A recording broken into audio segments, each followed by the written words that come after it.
¿Quieres mejorar tu vocabulario en español? Entonces este video es para ti.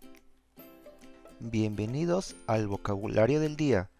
Hoy aprenderemos el significado de la palabra asumir. La palabra asumir es un verbo que significa aceptar algo con sus consecuencias.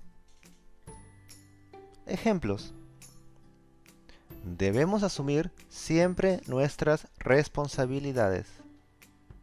Estamos en este lugar para asumir nuestros compromisos.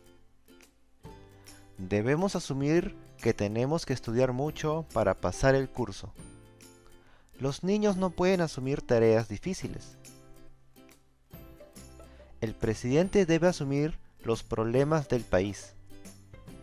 Esto es difícil de asumir, pero debemos resolverlo. Muchas gracias por ver este video. No te pierdas nuevo vocabulario suscribiéndote al canal.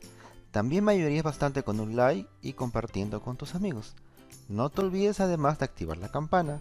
Nos vemos pronto. Chao, chao.